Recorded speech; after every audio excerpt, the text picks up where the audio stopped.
Practice करने का था ही नहीं ना विजन। बाबूजी ने हमें, जैसे मैंने उस टाइम पे मेरे को तो प्रैक्टिस वहाँ बॉम्बे में मिल रही थी पार्टनरशिप, जो हमारे कंपनी में जो थे मेरे, जो सुंदरलाल एंड कंपनी में, उनके पार्टनर अलग हुए थे, उन्होंने बोला कि इसकी जगह ज्वाइन कर लो।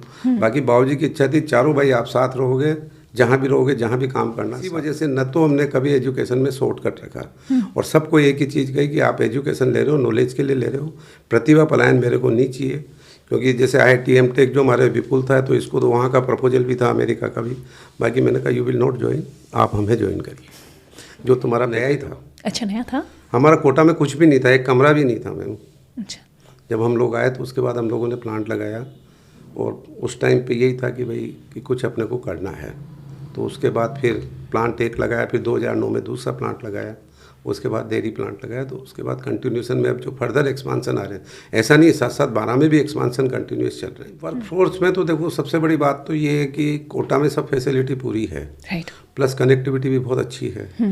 मेन ट्रांसपोर्टेशन की सब जगह की अवेलेबिलिटी बहुत अच्छी है। दूसरा, जो कोटा को बदनाम किया गया था C2V2 की भाई कॉमरेड वगैरह, वो इस तरह की नेचर यहाँ पे रही नहीं। अगर आप ढंग से अगर डील करें और टीम वर्क अगर डेवलप करें तो कहीं कोई तकलीफ नहीं। हम लोगों ने उस टाइम पे भी हमारा लोन भी रिजेक्ट हो गया था। अच्छा। क्योंकि हमारे SKG करके एक प्लांट 12 में हुआ करता था, उसमें बैंक का पैसा बकाया था, तो बैंक ने कहा हम आपको नहीं दे पाएंगे। फिर भी हमारे भाई साहब की गुडविल इतनी थी कि वहाँ पे पब्लिक ने भाई साहब को बुला के पैसा दिया, बोला कि गुस्सा उस टाइम करो जब उसकी प्रतिक्रिया ना हो, जब वाक्य में कोई दोषी हो उस टाइम करिए ना आप, बिल्कुल डिसिप्लिन में। इको फ्रेंडली के साथ साथ आप लोगों को जैसे मतलब पेड़ पौधे वगैरह लगाना करना, कोई भी वाटिका वगैरह डेवलप करना, ये अपने को सबको करना चाहिए। अभी हमारे 2 मिशन है इसमें, वृक्षारोपण भी है और एजुकेशन भी है। मेन हमारा एजुकेशन का है। अच्छा। तो अभी आसपास के एरिया में भी काफ़ी हम लोगों ने मतलब जो गवर्नमेंट स्कूल हैं उनमें काफ़ी काम करे हैं। कभी आप आइए फुर्सत में, आपको बताएंगे। जी, मैं कियो घनी खम्मा सा राम राम सा। मेरा नाम सावी है और सीकिंग सॉल्यूशंस विद सावी के 2nd सीजन में एक बार फिर से आपका स्वागत है। आज मेरे साथ वो व्यक्तित्व हैं जिन्हें यहाँ पाकर मैं बहुत खुश हूँ।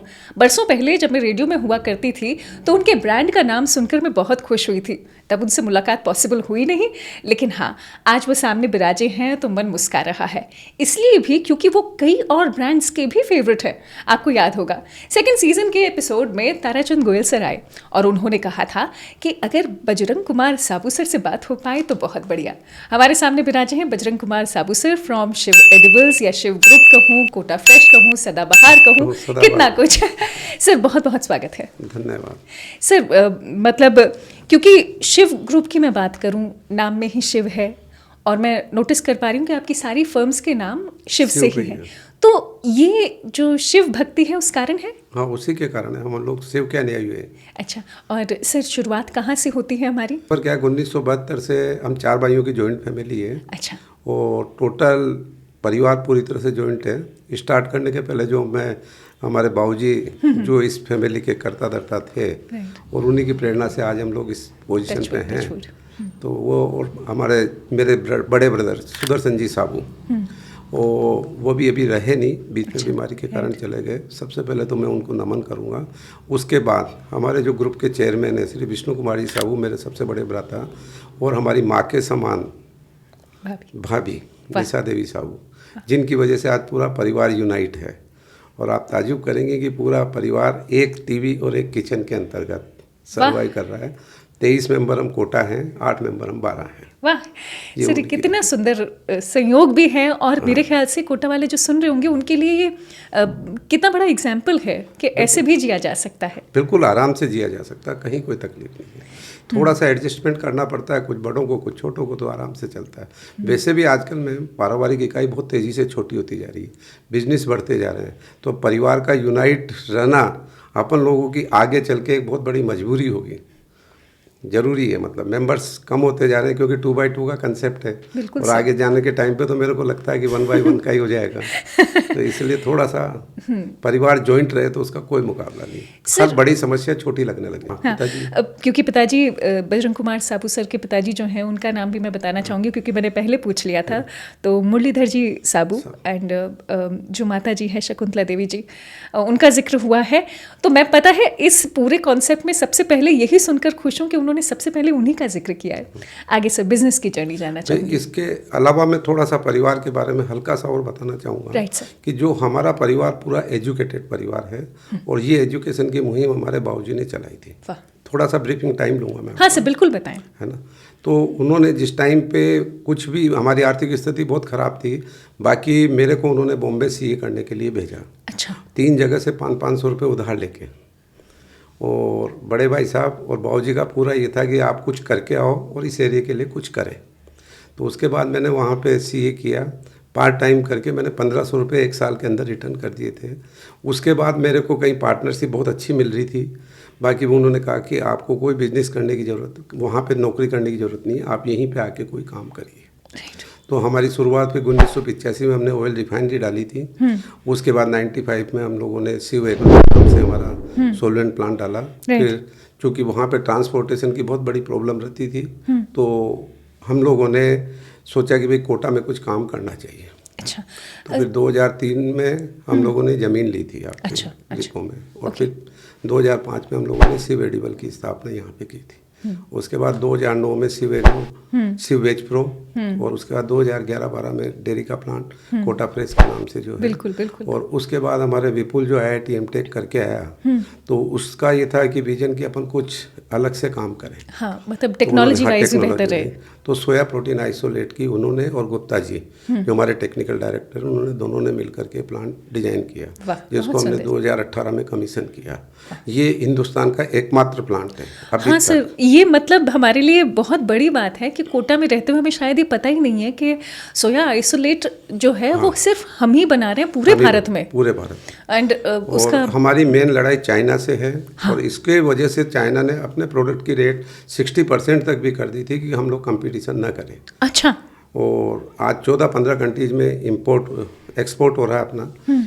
तो चाइना का विजन ये है कि भाई कोई भी कंपटीशन उनको बर्दाश्त नहीं है। बाकी हम लोगों ने भी उसको इसी रूप में लिया कि भाई अपने को इसको सर्वाइव करना है। और आज की तारीख में वी आर नाउ कंफर्टेबल, क्योंकि लड़ाई जरूरी नहीं हथियारों से हो। सही बात है। दूसरे सर, आपने एक शब्द इस्तेमाल किया, वी आर कंफर्टेबल। और तो क्योंकि चाइना जिस लेवल पर काम करता है, हम सभी हाउस होल्ड में भी ये बात करते हैं कि बहुत कट्टर हो जाता है उस मामले में। बिजनेस है ना, मतलब इकोनॉमीज ऑफ स्केल की बात करें, प्राइसिंग को घटाने की बात करें, तो आपके लिए चैलेंजेस खूब रहे होंगे। चैलेंजेस बहुत रहे ना। बाकी चूंकि हमारा रॉ मटेरियल हमारा खुद का था, तो इस वजह से हमें ज़्यादा दिक्कत नहीं आई। भाई हम कोस्ट टू कोस्ट हमने काम किया। फिर उसके बाद भी जैसे उसके प्राइस के साथ मैच हुआ, तो मतलब बहुत एक्स्ट्रा मार्जिन न हो करके बाकी एक नॉमिनल मार्जिन पे इंडस्ट्री रन कर रही है। और वैसे भी वो एक प्रोजेक्ट नेशनल इंटरेस्ट का प्रोजेक्ट है, क्योंकि वो चाइना के खिलाफ है। नहीं सर, ये तो मेरे लिए भी बहुत खुशी की बात है, क्योंकि कॉस्ट टू कॉस्ट चलने के बाद एक माइनर प्रॉफिट के साथ अगर आप काम कर रहे हैं, वो एक बड़ी चीज़ है। सर ये बात समझाएं, क्योंकि इतने सारे ग्रुप्स हैं, तो ये मतलब आप स्वयं सीए और मतलब बिजनेस को एक्सपैंड करना, वैसे पैसे टके की बात हमारे यहाँ पर कही जाती है कि भैया पता हो और स्ट्रांग हो तो बिजनेस व्यापार बढ़ाने में ही ज़्यादा आसानी रहती है। लेकिन कभी प्रैक्टिस करने की नहीं सोची कि क्यों प्रैक्टिस करने का था ही नहीं ना विजन। बाबूजी ने हमें, जैसे मैंने उस टाइम पे मेरे को तो प्रैक्टिस वहाँ बॉम्बे में मिल रही थी, पार्टनरशिप। जो हमारे कंपनी में जो थे मेरे, जो सुंदरलाल एंड कंपनी में, उनके पार्टनर अलग हुए थे। उन्होंने बोला कि इसकी जगह ज्वाइन कर लो। बाकी बाबूजी की इच्छा थी चारों भाई आप साथ रहोगे, जहाँ भी रहोगे, जहाँ भी काम करना साथ करना, बस हाथों हाथ आगे। और उसी विजन के तहत हमारी जो अगली जनरेशन है सारी की सारी, वो सब पढ़ लिख करके टोटल क्वालिफाइड जनरेशन है। हमारे घर में 7 बच्चे हैं। पहला LLB, दूसरा हमारे MBA NM मुंबई से किया, तीसरा विपुल जिसने IIT एमटेक मुंबई से किया, उसके बाद गगन और सौरभ दोनों ने CA और CS इंटर, और लास्ट मेरा वाला शुभम था जो उसने 23 साल की उम्र में CA CS LLB तीनों कंप्लीट करके बिजनेस ज्वाइन कर लिया। अरे वाह सर, ये तो बहुत ही कमाल बात है। तो बच्चों को टोटल हमने यही कहा कि जब तक तुम क्वालिफाइड होकर नहीं आओगे, हम तुमको एंटरटेन नहीं करेंगे। तो और इसी वजह से न तो हमने कभी एजुकेशन में शॉर्टकट रखा, और सबको एक ही चीज़ कही कि आप एजुकेशन ले रहे हो, नॉलेज के लिए ले रहे हो, प्रतिभा पलायन मेरे को नहीं चाहिए। क्योंकि जैसे IIT एमटेक जो हमारे विपुल था, तो इसको तो वहाँ का प्रपोजल भी था अमेरिका का भी। बाकी मैंने कहा यू विल नॉट ज्वाइन, आप हमें ज्वाइन करिए, जो तुम्हारा पैकेज होगा वो हम देंगे। ये सब बहुत बड़ी बात है। अच्छा सर, क्योंकि पिताजी का विजन जो है वो आप सभी भाइयों में भी है अभी, है ना, और मतलब सर बहुत जगहों पर कोटा को बहुत छोटा माना जाता है, ऐसा कहा जाता है कि इतनी छोटी सी जगह है, इससे क्या बड़ा हो सकता है। तो 12 से जब कोटा पधारे तो उस वक्त मन में क्या था पिताजी के, आप सभी के? नहीं, बाबूजी तो उस टाइम रहे नहीं थे ना। अच्छा। बाबूजी तो 94 में चले गए थे। हम लोगों ने 2004 में 2003 दिसंबर में ज़मीन ली थी। ओके। बाकी चूँकि वहाँ ट्रांसपोर्टेशन की बहुत प्रॉब्लम आती थी, ओके। 12 में ट्रांसपोर्टेशन नहीं मिलती थी, तो फिर हम लोगों ने फिर यही रखा। तो वैसे ज़मीन से जब जहाँ पले बड़े होते हैं वहाँ से निकलना थोड़ा मुश्किल हो जाता है, मुश्किल रहता है। और फिर कोटा हालांकि आपके लिए बहुत नया नहीं रहा होगा, मुझे ऐसा लगता है। नया ही था। अच्छा, नया था। हमारा कोटा में कुछ भी नहीं था, एक कमरा भी नहीं था मैम। अच्छा। जब हम लोग आए तो उसके बाद हम लोगों ने प्लांट लगाया, और उस टाइम पे यही था कि भाई कि कुछ अपने को करना है। तो उसके बाद फिर प्लांट एक लगाया, फिर 2009 में दूसरा प्लांट लगाया, उसके बाद डेयरी प्लांट लगाया। तो उसके बाद कंटिन्यूशन में अब जो फर्दर एक्सपांसन आ रहे हैं, ऐसा नहीं, साथ साथ 12 में भी एक्सपांसन कंटिन्यूस चल रहे हैं। सर अपने यहाँ का सोयाबीन की क्वालिटी वर्सेस चाइना की सोयाबीन की क्वालिटी? नहीं, इसमें अपने यहाँ की क्वालिटी GMO है, अपने वहाँ की GMO है क्वालिटी, अपने यहाँ की नॉन GMO है। अच्छा, राइट। हाँ, ये मेरे ख्याल से इंटरनल इंटरनेशनल उसमें। हाँ, उसमें तो चाइना वालों को जो भी वैल्यू एडेड बनाने रहते हैं वो नॉन GMO क्वालिटी उनको भी लेनी पड़ती है। या तो वहाँ अलग से उपज होती है, अच्छा। या उनको फॉरेन से लेनी पड़ती है। अपने हिंदुस्तान का एक बहुत बड़ा सौभाग्य है कि यहाँ टोटल नॉन GMO है। तो इसलिए मैं सभी से निवेदन करता हूँ, हमारे सभी साथियों से जितने भी हैं, कि भाई आप सोया का फीड की बजाय फूड में ज़्यादा उपयोग करवाएं। क्योंकि सबसे सस्ता प्रोटीन है ये मैम। जैसे आज हम सोया प्रोटीन आइसोलेट तैयार कर रहे हैं, ये 95% प्रोटीन का है। अच्छा। इसकी कीमत 250-300 रुपये है, 250 के लगभग। वैसी की जगह अपन जो 35-36% का मिल्क पाउडर है, उसकी कीमत 300 रुपये है। अच्छा। और वैसे भी अपना हिंदुस्तान प्रोटीन डेफिशिएंसी कंट्री है, तो इसमें सोया को अगर आप फूड के हिसाब से अगर करें प्रमोट, तो इसके चांसेस बहुत अच्छे हैं। उसमें फार्मर्स को भी बहुत अच्छा पैसा मिलेगा, प्लस इंडस्ट्री भी सर्वाइव करेगी। सर इसी के ऊपर क्या ना नॉर्मल व्यक्तियों वाला सवाल पूछूंगी। तो जो सोया आइसोलेट है उसको सिंपल भाषा में कैसे समझाएंगे? और मैं ये सवाल इसलिए भी पूछ रही हूँ क्योंकि जो भी आप इसको सिंपल इस तरह समझाते हैं, जैसे आप जिम वगैरह में जाते हैं, प्रोटीन एक्स पाउडर, हाँ बिल्कुल पाउडर है, वो 95% है, वो इसी का रूप है। अच्छा, ठीक है। उसमें कुछ और वेरिएंट मिला देते हैं, बाकी मेजर पार्ट होता है उसका ये प्रोटीन एक्स जो रहता है, ये सोया प्रोटीन का ही। ओके। और इसका अगर मैं ये कहूँ कि है ना आपकी बॉडी पर, क्योंकि प्रोटीन ऑफ कोर्स आपकी बॉडी की रिक्वायरमेंट है, और अभी तो सभी थोड़ा थोड़ा हेल्थ के प्रति कॉशियस भी हो रहे हैं, और मतलब भारत में मात्र जो अगर कोटा से प्रोड्यूस हो रहा है, अगर हम प्रोवाइज यूज़ नहीं कर रहे, और ये मैं कतई भी है ना, मैं इसके पैसे लेके नहीं बोल रही हूँ, अगर कोई प्रोडक्ट अच्छा है, I am definitely going to recommend कि ये हमारे शहर का, हमारे भारत का वो प्रोडक्ट है जिसे हमें यूज़ करने से अगर बॉडी को फ़ायदा हो रहा है, we must go on. Sir आपने एक लाइन कही कि फीड की बजाय फूड में हम सोयाबीन का इस्तेमाल करें। इनफैक्ट ये आपका विजन भी है। हाँ, और तो इसमें जैसे अगर आप देखती हैं तो सोया बड़ी भी आजकल बहुत पॉपुलर बिल्कुल है सर, बिल्कुल। तो वो भी सोया का ही है अपना जो वैल्यू। मतलब हम लोगों ने सर 2009 के बाद हम लोगों ने जो नया प्लांट लगाया था ना, उसमें हमारा विजन यही था कि हमें ये हाई प्रोड्यूसी प्लस ग्रिड बनानी है, जो रॉ मटेरियल होता है अपने सोया बड़ी का।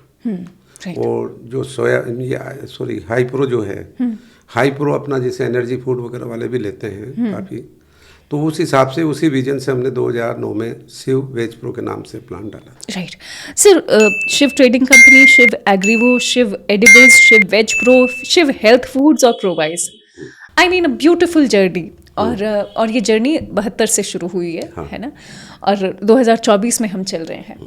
वैसे ये सवाल आखिरी होता है कि भाई आपका विजन क्या है, लेकिन मैं और बारीकी से समझना चाहती हूँ कि कोटा को ध्यान में रखते हुए कैसे आप लोगों ने हर प्लांट को भी मतलब एक तरह से प्रोग्रेस करवाया है। अपनी वर्कफोर्स के बारे में भी कुछ बताइए सर। नहीं, वर्कफोर्स में तो देखो सबसे बड़ी बात तो ये है कि कोटा में सब फैसिलिटी पूरी है, राइट, प्लस कनेक्टिविटी भी बहुत अच्छी है। मेन ट्रांसपोर्टेशन की सब जगह की अवेलेबिलिटी बहुत अच्छी है। दूसरा, जो कोटा को बदनाम किया गया था C2V2 की भाई कॉमरेड वगैरह, वो इस तरह की नेचर यहाँ पे रही नहीं। अगर आप ढंग से अगर डील करें और टीम वर्क अगर डेवलप करें तो कहीं कोई तकलीफ नहीं है कोटा में। और इसी के तहत हम लोगों ने काम किया है कि भाई आज भी मेरे पास 35 साल पुराने, 40 साल पुराने आदमी हैं जो कंटिन्यू कर रहे हैं। जो कोटा में 2004-05 का जो मेरे पास स्टाफ था वो कंटिन्यू है, क्योंकि आपको उनके हिसाब से चलना पड़ेगा। टीम वर्क बहुत ज़रूरी है। आप किसी को ये एहसास मत कराओ कि तुझे ये काम करना है, हमें ये काम करना है। मेन विजन ये होना चाहिए। सर सोया हमारा मेन प्रोडक्ट है ना? कब पता चला कि इसमें इतनी संभावनाएं हैं? क्योंकि हमारे मन में भी होता है कि एक अच्छा बिजनेस इस्टेब्लिश करना है, तो कहाँ से शुरुआत होती है वो?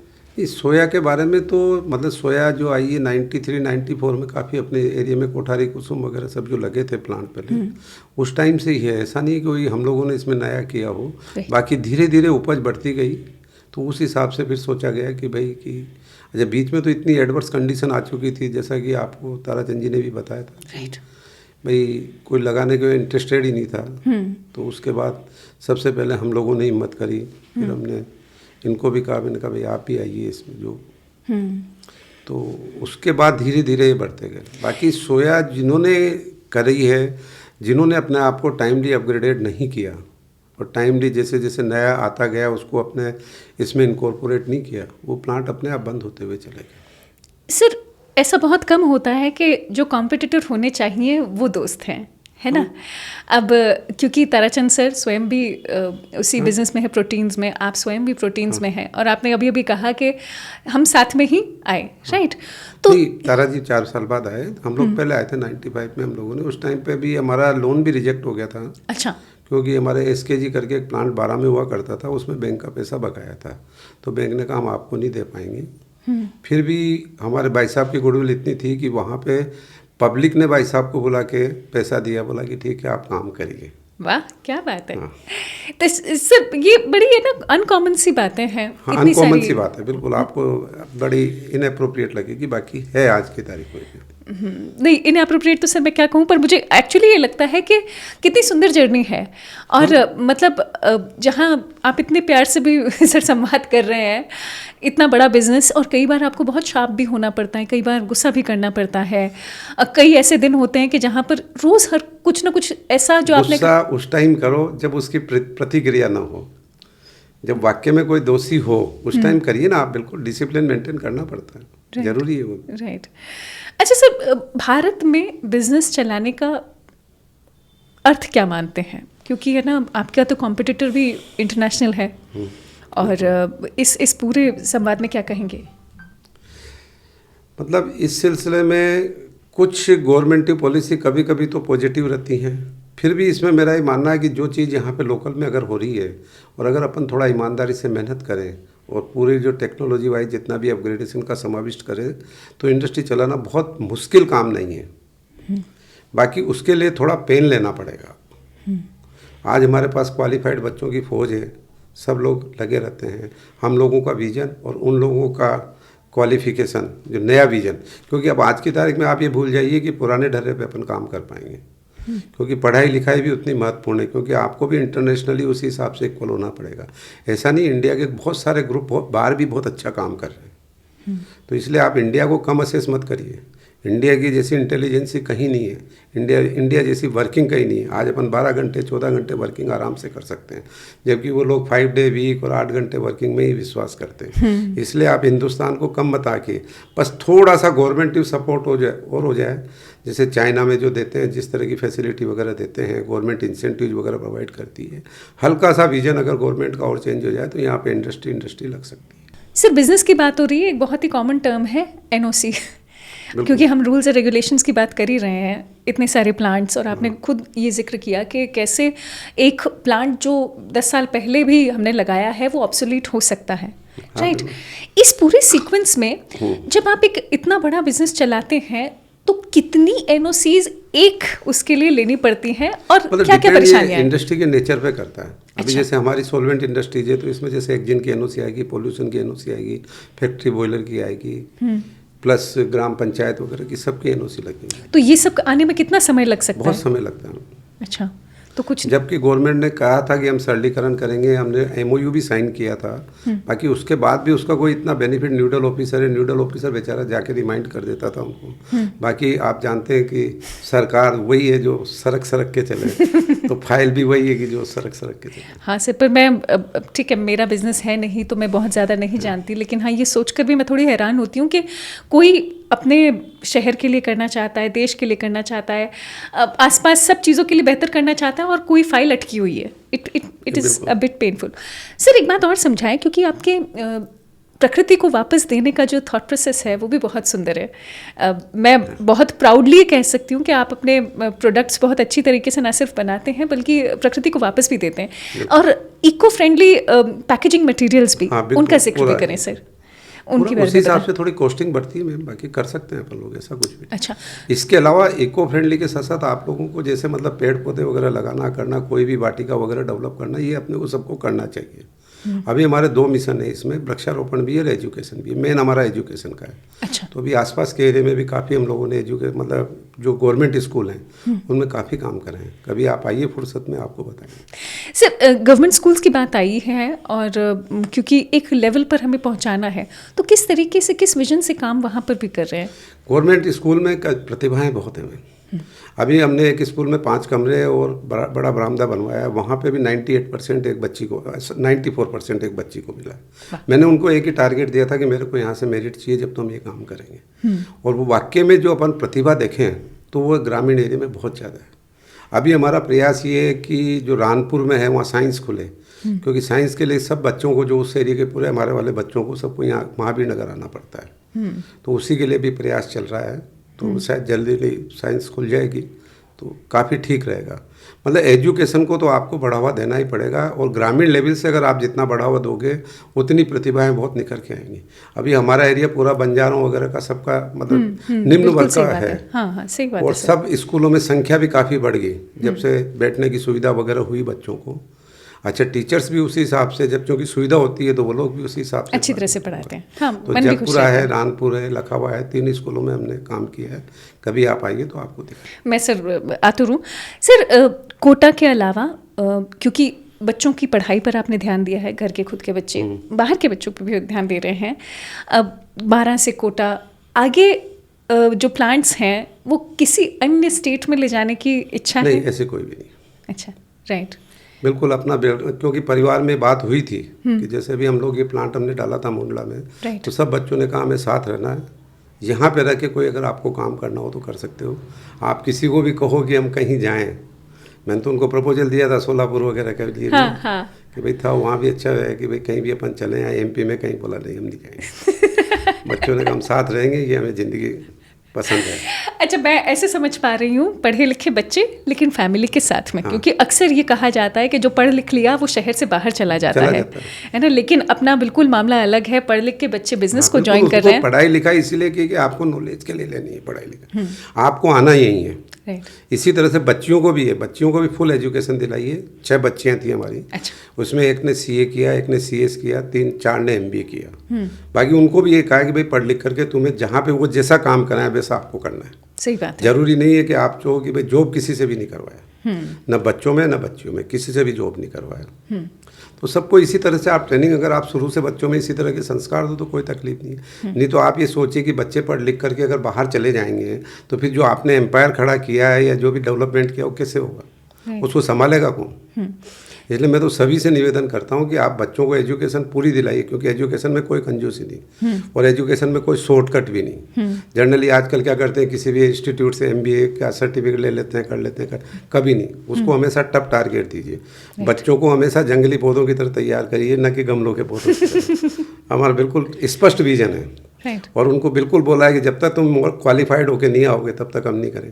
जब भी आपने देखा होगा बच्चे हमारे IIT MTech है, सही बात है, MBA है, प्लस CA CS है, तो सबको बिल्कुल एक टारगेट टफ ही दिया सबको। और वो बाकायदा जैसे इनका जो कंपटीशन के थ्रू जैसे सक्सेस हुए वहाँ पे फिर इनको सबको बॉम्बे भेजा। बॉम्बे भेजने के पीछे एक विजन का ये था सबसे बड़ा कि बॉम्बे में कई चीज़ें आदमी वैसे ही सीख जाता है। हाँ, ये आप अपने एक्सपीरियंस से भी कह पाते हैं। कारण है कि वहाँ की जो ज़िंदगी देखता है ना, फिर उसको यहाँ की ज़िंदगी बहुत अच्छी लगती है। हाँ, भागम दौड़ी से आते हैं ना, तो बच्चे बहुत जल्दी एडजस्ट हो गए हमारे लंदन, क्योंकि हमारी तो ड्यूटी 9 से 8 की तो रहती है, तो ये कोई तकलीफ नहीं है, बच्चे आ जाते हैं। सर, 9 से 8 की ड्यूटी, और क्योंकि मतलब 9 बजे हम लोग नाश्ते के टेबल पे इकट्ठे होते हैं, 9:30 बजे हम सब लोग निकल जाते हैं। अच्छा। और 8 बजे 8:30 बजे के लगभग घर पे आते हैं, और कभी अगर इमरजेंसी हो तो लेट भी हो जाते हैं।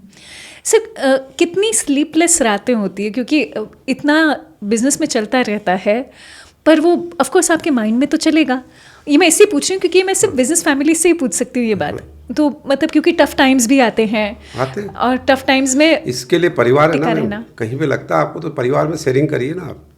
तो ऑटोमेटिकली निदान मिलेगा। निदान नहीं मिलेगा तो आपने अपनी बात किसी को कभी शेयरिंग होगी तो आराम से सो भी, कोई तकलीफ नहीं। सर वैसा मुझे लगता नहीं कि आप है ना चीज़ों से घबराते होंगे, लेकिन कहीं कोई इंसिडेंट ऐसा याद करके बता सकते हैं जो हमारे व्यूवर्स के लिए इस प्रकार में समझ में आए कि टफ टाइम जितना भी हो लेकिन हम लोग उसे प्रेरणा लेनी चाहिए, बिल्कुल लेनी चाहिए। तो मतलब कोई ऐसा समय जो आपको लगता है कि वो डिफिकल्ट था, जैसे भाई साहब जो आपके था ना, जैसे हमारा बाना प्लांट था, उसमें प्लांट हमारा लोन रिजेक्ट हो गया। हाँ, बहुत डिफिकल्ट था उस टाइम पे। हमारे सारी जमा पूंजी टोटल लग चुकी थी, घर में यूँ मान लो कि थाउजेंड्स में पैसा था बस, अच्छा, ओनली लैक्स में भी नहीं, थाउजेंड में लग गया था पैसा। उस टाइम हम लोगों ने, भाई साहब ने कहा, बोला यार अपन ने भगवान का आसरा लेके काम किया है, वो रास्ता निकालेंगे।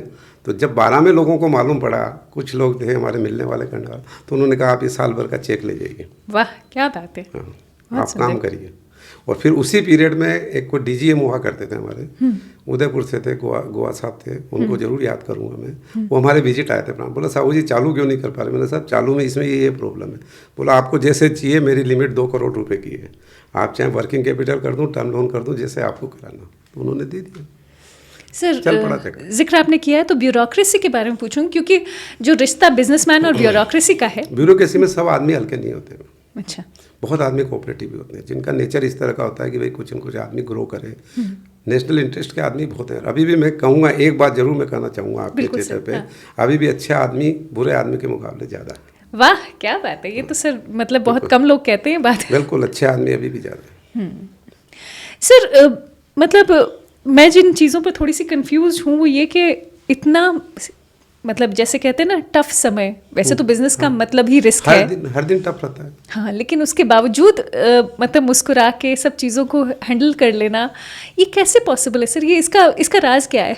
इसका राज एक तो सबसे, मैंने आपको बताया, अभी बताया था, परिवार। एक तो परिवार का कारण है, परिवार का सपोर्ट सबसे बड़ा सपोर्ट होता है। अगर आपको कोई भी आज हमें, मेरे को कोई तकलीफ है तो मैं बड़े भाई साहब से तुरंत शेयर करता हूँ। बड़े भाई साहब को तो मेरे से कर लेते हैं, छोटा मेरे से कर लेते हैं, सारे कोई होती है बच्चों में आपस में कर लेते हैं। इसके अलावा आपके दिमाग, आपका मन कैसा है उस पर सब चीज़ें डिपेंड करती है, आपकी सोच पे डिपेंड करती है। देखो अप डाउन सब जगह चलते हैं। अब आप अप में तो कुछ नहीं सोचो, और जिस टाइम डाउन आया उसी टाइम पे सारे नेगेटिविटी सोचो, तो कभी नेगेटिविटी कभी हावी नहीं होने देनी चाहिए। कभी भी है ना, हमेशा मतलब उसमें से कोई ना कोई रास्ता निकलता है। सर भाभी माँ जिन्होंने आपने कहा माँ समान, उनके बारे में, घर की महिलाओं के बारे में कुछ जानना चाहूँगी। बिल्कुल साहब, हमारे भाभी जी देखो पानी हमेशा ऊपर से नीचे की ओर बहता है। बिल्कुल। और एक अपने कहावत भी है, कर में सीख जेठानी की। तो हमारे भाभी जी ने चारों को तो बांध के रखा ही से।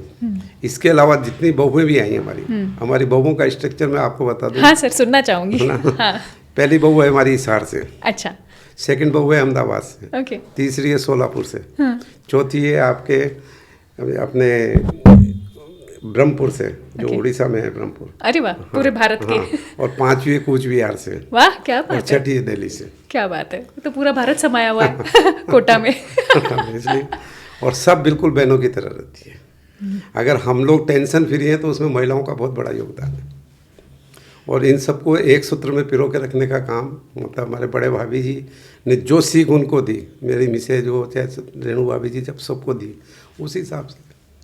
वाह बहुत सुंदर। मतलब मेरे पास शायद शब्दों की कमी है, क्योंकि अभी आज हमारे लिए परिवार सबसे पहले है। मेरे भाई साहब जो थे सुदर्शन जी, वो जब रहे 5 साल जैसे हॉस्पिटलाइज रहे, तो 5 साल में उनके साथ कंटिन्यूस रहा। उस टाइम हम लोगों ने ना बिजनेस की चर्चा करी, बिजनेस पीछे वालों ने संभाला, कोई जैसा भी हो संभाले आप।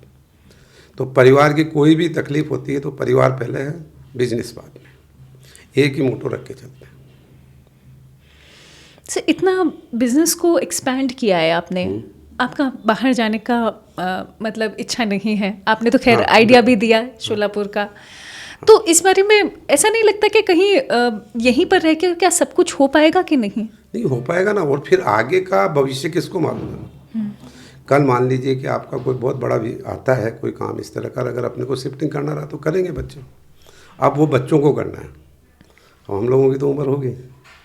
3 रूल्स जो आपको लगता है कि घर के बच्चों को आप लोगों ने सिखाए हैं और एक तरह से वही नींव बने घर के बच्चों की लेगेसी की, बनेगी वो क्या चीज़ें हैं जो आपने उन्हें हमेशा सिखाई हैं? हमेशा हम लोगों ने एक चीज़ तो एजुकेशन को सबसे पहले दिया है प्रोत्साहन।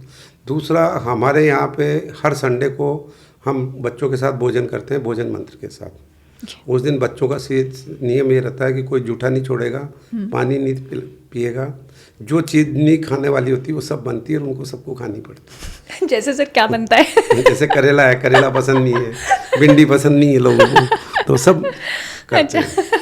ऐसा नहीं, क्योंकि बच्चों को आपको पहला दिन का नहीं, आज 30 साल हो गए हमें इस परंपरा को निभाते हुए। संस्कार निर्माण एक दिन का विषय नहीं है। सर आपको करेला पसंद है? बिल्कुल है ना, हाँ। खाना पड़ता है, जब बच्चे खा रहे तो हमें भी खाना पड़ेगा ना। ये तो बहुत सुंदर बात है। और तीसरी बात है, विजन उनका हमेशा ब्रॉड होना चाहिए, सोच छोटी नहीं होनी चाहिए। आप बड़ा सोचिए, अपने आप चीज़ें बनती जाएंगी। सबको कर रखा है कि भाई आप सोचो, प्रपोजल दो किस तरह का है, और अगर बच्चों का प्रपोजल बढ़िया आता है तो उसको एक ओके करते हैं हम। सर बिजनेस फैमिलीज और सर्विस फैमिलीज में क्या अंतर होता है? ये मैं सिर्फ आप ही से पूछ सकती हूँ। सोच का बहुत बड़ा अंतर होता है। आपको जो सोच का जो नज़रिया है बिजनेस फैमिली का मिलेगा वो अलग मिलेगा और उनका अलग मिलेगा, क्योंकि दोनों का प्लेटफॉर्म अलग अलग है। और मनुष्य वातावरण की उपज है, आप भी जानते हो, जैसे वातावरण में रहेगा वैसा सीखेगा। सही बात है सर। ओके सर, कोटा की धरती की कौन सी और उपज पर काम होना चाहिए? मेन तो एक तो लहसुन पे काम होना चाहिए, मतलब एग्रो प्रोडक्ट पे तो बहुत काम होने की गुंजाइश है यहाँ पे। जैसे अपने फल फ्रूट्स वगैरह सब होते हैं अपने, मतलब अपनी धरती बहुत अच्छी है। बाकी यहाँ पे मेन दिक्कत क्या है कि अन्य इनकम जो है वो बड़ी इजीली वे में मिल जाती है। जैसे भी हॉस्टल बना लिए, आड़त की दुकान कर ली, 2% आड़त है, तो इंटरेस्ट पे काफ़ी पैसा चल जाता है। तो आदमी को जब इजी मूवमेंट की कमाई हो जाती है ना, तो फिर रिस्क बेयरिंग कैपेसिटी डेवलप नहीं होती है। ये हमारी धरती का दुर्भाग्य है कोटा का। जबकि लोगों को हम बहुत कहते हैं कि आपको इंडस्ट्री लगानी चाहिए।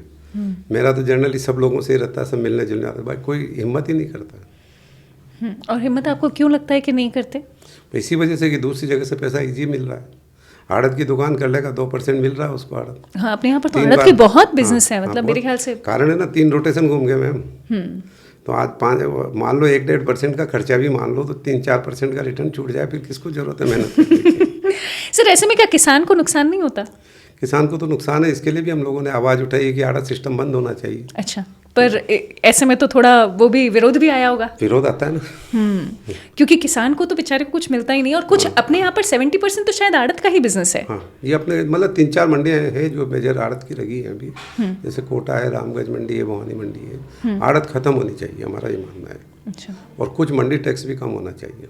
राइट। अगर ये 3-4 चीज़ें गवर्नमेंट थोड़ा पॉजिटिवली करे ना, तो यहाँ पे इंडस्ट्री बहुत तेज़ी से आ सकती है। ऐसा नहीं, क्योंकि अभी बॉम्बे जो दिल्ली हाईवे बन रहा है, इसकी कनेक्टिविटी बहुत इंप्रूव होगी अपनी। राइट, बिल्कुल सर, बहुत। मैं आपको कह रहा हूँ कि औद्योगिक नगरी बननी चाहिए कोटा, और बन सकती है अगर अपन सब लोग मिलकर सोचें तो। सर कुछ जो लोगों को समझाना चाहेंगे, क्योंकि आपने कहा आप हर किसी से कहते हैं कि इंडस्ट्री लगानी चाहिए, तो कुछ टिप्स दे सकते हैं? क्योंकि अगर कोई अभी सबसे बढ़िया राइस की इंडस्ट्री लगनी चाहिए। राइस आपका पूरा कंसंट्रेट मोदी में है, कोटा में क्यों नहीं हो सकता, 12 में क्यों नहीं हो सकता? Very true. ये तो लोकल प्रोडक्शन है भाई। आपको एक चीज़ लोकल मिलनी चाहिए। रॉ मटेरियल अगर आपके पास लोकल है या सेल लोकल है तो वो इंडस्ट्री चलेगी। हाँ, दोनों चीज़ अगर नहीं है तो नहीं चलेगी। आप बाहर से मंगा के बाहर बेचो तो नहीं चलेगा। बाकी अगर एक चीज़ लोकल है तो आराम से चलेगी। अभी जैसे हम लोग भी सोया लोकल मिलता है, मैक्सिमम बाहर जाता है, कोई तकलीफ नहीं। सर मेरा पर्सनल सवाल है कि जब मैं प्रोटीन के बिजनेस को देखती हूँ आपके लिए, है ना, उसमें लेकिन जब डेयरी की बात आई, डेयरी का प्लांट, ये किसके थॉट प्रोसेस में था? ये थॉट प्रोसेस हमारे कुछ तो बड़े भाई साहब का और एक संदीप हमारे जो MBA करके आया था उनका था।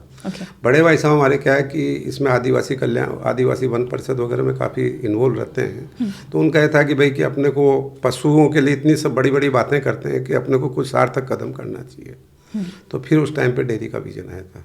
और अभी इसमें भी हम लोग बैकवर्ड इंटीग्रेशन की सोच रहे हैं कि जैसे ऑटोमेटिक आजकल मिल्किंग होती है ना आपके, तो कुछ काउ फार्मिंग वगैरह बना करके, तो उसका भी आगे जब हम कंफर्टेबल होंगे तो उसमें भी हम लोग जाएंगे। राइट। मतलब हम चाहते हैं कि लोगों को एक विजन दें कि भाई आप इस तरह से भी काम कर सकते हैं। और बल्कि अपना जो फार्मर्स हैं अगर साथ साथ डेयरी का भी साथ काम करें तो बहुत कुछ प्रोग्रेस हो सकती है। जैसे आज गुजरात के पैटर्न को लीजिए आप, वहाँ का किसान बहुत सरसब्ज है, वो इसी कारण है, दूध के कारण। वहाँ पे अमूल ने पूरा किया हुआ है और विलेज लेवल पे उनके सारे कलेक्शंस हैं। तो फार्मर्स उपज में तो आपको 2 बार उपज का पैसा मिलेगा किस खेती में, तो इसमें तो आपको हर 7वें दिन पैसा मिलना ही है। सही बात है। इसलिए लोग बागों को प्रेरित करना पड़ेगा। सर अडल्ट्रेशन का कितना मतलब क्या कह लीजिए कि है ना, उस कॉन्सेप्ट ने ना क्वालिटी को घटा दिया है। आप मार्केट में ऑपरेट करते टाइम कैसे प्रिवेंट करते हैं अडल्ट्रेशन में उसको? क्या है साहब कि मैम हमारा एक सिद्धांत है कि हम ना तो मिलावट करते हैं ना कोई कम तोलते हैं, दोनों तीनों चीज़ें हमारी बहुत क्लियर है। और जो चीज़ हम जनता को देते हैं पहले घर में खाते हैं। आज घर में हमारा दूध भी हम खाएंगे और घी भी हम लोग हमारा लेते हैं और तेल भी हम हमारा ही लेते हैं, सरसों तेल और रिफाइंड ऑयल वगैरह। जनरली अडल्ट्रेशन का एक तकलीफ गवर्नमेंट ने भी कर रखी है, जो ब्लेंडिंग की परमिशन गवर्नमेंट ने दी है ना, कि जैसे आज आपके एक तेल में इतना 80% जैसे ये आप सोया है इसमें 20% पाम मिला सकते हैं, मूंगफली का है, ये ब्लेंडिंग जो दी है ना ये बहुत गलत दी है गवर्नमेंट। अच्छा। इसकी वजह से भी थोड़ा सा मिलावट को बढ़ावा मिला। जनरली क्या करते हैं लोग बाग मिक्स करते हैं, एक बहुत बारीक अक्षरों में छाप देते हैं, बारीक अक्षरों को पढ़ता कौन है? तो इसलिए मेरा तो ये निवेदन है कि आपके माध्यम से भी अगर होना तो ब्लेंडिंग तो टोटल बंद करनी चाहिए हिंदुस्तान में। सरसों का तेल है मीन सरसों का, रिफाइंड है रिफाइंड, इस तरह से होना चाहिए। सर ग्राउंड कोई ऐसा मुद्दा है जिसके बारे में आपको नॉलेज ना हो? कैसे? नहीं बोले तो बहुत है मैम, ऐसा थोड़ी। नहीं सर, मैं इतनी खुश हूँ आज, शायद मुझे ऐसा लग रहा है मैं कुछ कहूँ और आपके पास उसके बारे में वो टेक है जो सोसाइटी के लिए भी बहुत अच्छा है। ये मतलब आप सोचिए सर, आई डोंट नो कि व्यूअर इसे कैसे देखेगा। अब जैसे जो बाहर से तेल आ रहे हैं, अब पाम की जो अपने ग्रेड आ रही है उसमें एक स्टर्लिंग ग्रेड बहुत तेज़ी से आती जा रही है, उसका मेल्टिंग पॉइंट 39 डिग्री है। अच्छा। अब और आपकी बॉडी का टेम्परेचर 36 डिग्री है, आप कैसे डाइजेस्ट करोगे उसको? ट्रू। तो ये बीमारियां जो बढ़ रही है ना, उसमें एक बहुत बड़ा कारण है पाम का। दूसरा जेनेटिक सोयाबीन का तेल, जिसको सब लोग रिजेक्ट करते हैं। क्या है ये जेनेटिक सोयाबीन? जेनेटिक, ये जैसे संकर होता है ना, जैसे आपका गधा वो जैसे हाँ, वो है ना, समझिए। उस तरह से संकर बीज करके तैयार करते हैं, उससे उपज अच्छी मिलती है। बाकी उसमें उतनी न्यूट्रिशन वैल्यू कम हो जाती है। ओके। आज हिंदुस्तान का सोयाबीन का तेल लो कोई तकलीफ नहीं, हिंदुस्तान के मस्टर्ड का तेल लो कोई तकलीफ नहीं, कि मस्टर्ड का तेल तो तेल नहीं औषधि है। सही बात है। बस ग्राउंड नट अपने प्योर लो कोई तकलीफ नहीं है। बाकी दिक्कत ये ब्लेंडिंग ने कर रखी है, दिक्कत बाहर के तेलों ने कर रखी है अपने। तो उसको रोकने का तरीका क्या है? रोकने का अपने इतना प्रोडक्शन नहीं ना, कंजप्शन बहुत ज़्यादा है। और जो पूरे वर्ल्ड में जिसको चाहिए डंपिंग ग्राउंड हो तो हिंदुस्तान ही है ना। Very true. अच्छा सर, अब एक छोटा सा रैपिड फायर करेंगे। बिजनेस की सबसे बड़ी प्रायोरिटी अभी क्या है? अभी टाइमली अपग्रेडेशन। ग्रेट। आपका फेवरेट प्रोडक्ट अपनी प्रोडक्ट लाइन से? Soya protein isolate. किस एक्टर की फिल्में आपने सबसे ज्यादा देखी? वाह क्या बात है।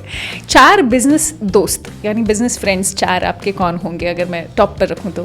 भाई मेरे सबसे पहले फ्रेंड तो रहेंगे तारा जी। वाह क्या बात है। क्योंकि हम लोग 30 साल पुराने आदमी हैं। That's good. हाँ। ईश्वर दोस्ती बनाए रखे। इसके अलावा तो सारी फ्रेंडशिप जो है हमारे दूसरे जो है रामावतार अग्रवाल है मेरे मित्र, चार्टर्ड अकाउंटेंट हैं। अच्छा क्या वो बात है। रहेंगे। ओके ठीक है। और तीसरे श्याम गुप्ता है, चार्टर्ड अकाउंटेंट मुंबई में है। ओके। वो भी है। और चौथे का अब ऐसे तो बहुत है मैम। तो चौथे आप हो गए, यानी 4 यार वही है। ठीक है। जीवन में अब तक मिली बेस्ट बिजनेस एडवाइस क्या है? हमें जो मिली वो 12 से कोटा शिफ्ट होना। Very good. कचौरी या दाल बाटी? दाल बाटी। ऑफिस या घर? ऑफिस। कौन आपके बारे में सब जानता है?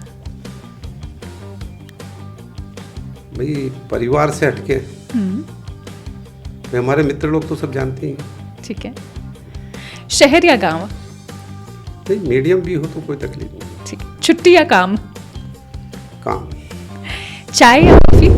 चाय। एक काम जिसके लिए और समय निकालना चाहते हैं आप? सोया प्रोटीन कंसनट्रेट जो 3rd ग्रेड जो हम डेवलप करना चाहते हैं उसके लिए मैं समय जरूर निकालूँ। वाह।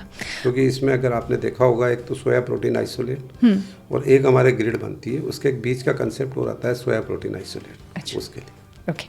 भारतीय ग्राहक के लिए एक शब्द? ब्लेंडिंग बंद होना चाहिए। राइट। सुनने वालों के लिए 2 शब्द? सुनने वालों के लिए बस सुनने वालों के लिए तो यही है कि मन मजबूत होना चाहिए। कोई भी चीज़ है, आप अगर आप नया संकल्प लें, नया काम करें तो उसके हिसाब से आपकी सोच और मेहनत करें तो आपको कहीं कोई तकलीफ नहीं होगी। सर ये मैं सवाल किसी और से नहीं पूछूंगी, लेकिन उन्हीं लोगों से पूछती हूँ जिन्हें मुझे लगता है कि जिन्होंने इस लेवल का कार्य किया है। कोटा में अब क्या है कि कोचिंग के बाद बहुत कम ब्रांड्स का जिक्र होता है, तो ऐसा हम सब मिलके क्या करें जिससे हम कोटा को और अप्रिशिएट कर पाएँ, कोटा के जो कार्य को और आगे बढ़ा पाएँ? आपका क्या कहना है? भाई कोटा में क्या इंडस्ट्री के लिए कह सकते हैं कि इंडस्ट्री को बढ़ावा देना चाहिए। अब जनरली क्या होता है, हर लोगों के अपने अपने होते हैं, कोई पर्यटन के लिए बोलता है, कोई कोचिंग के लिए बोलता है, हम इंडस्ट्री के लिए बोलेंगे। और इंडस्ट्री के लिए बहुत बढ़िया जगह है कोटा, ये मैं कह सकता हूँ। ट्रांसपोर्टेशन वाइज भी, इलेक्ट्रिसिटी मतलब वाइज भी, प्लस पानी वगैरह सब सुविधा अवेलेबल है यहाँ।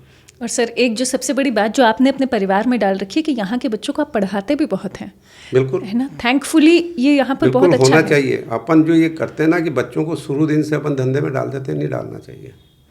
उनको उनका मौका दो। जैसे अपने पहले भी ब्रह्मचर्य, गृहस्थ आश्रम जैसे थे ना, ब्रह्मचर्य में बिल्कुल अपन बाहर भेज देते थे पहले, अपने गुरुकुल की परंपरा थी ना मैम। बिल्कुल। तो आप इस तरह से रखिए ना। अभी हम लोगों ने बच्चे मसूरी में डाले हैं, अगले बच्चे। अच्छा। बिल्कुल 3 बच्चों को भेज दिए, जैसे तैयार होते जा रहे, तुम जाओ वहाँ की ठोकर खाओ, फर्दर एजुकेशन लेके आओ। क्योंकि अभी कुछ तो बच्चों को इसने टीवी ने, मोबाइल ने बिगाड़ दिया। हम घर में रहते हैं, सब सुविधा दे देते हैं और सुविधा हो ही जाती है, एसी में रहने की आदत हो जाती है। अभी 3 बच्चे रहते हैं, कहाँ मसूरी में, ना तो कोई एसी, ना कोई टीवी, ना कुछ है। आराम से बहुत तेज़ी से उसमें डेवलपमेंट देखते हैं।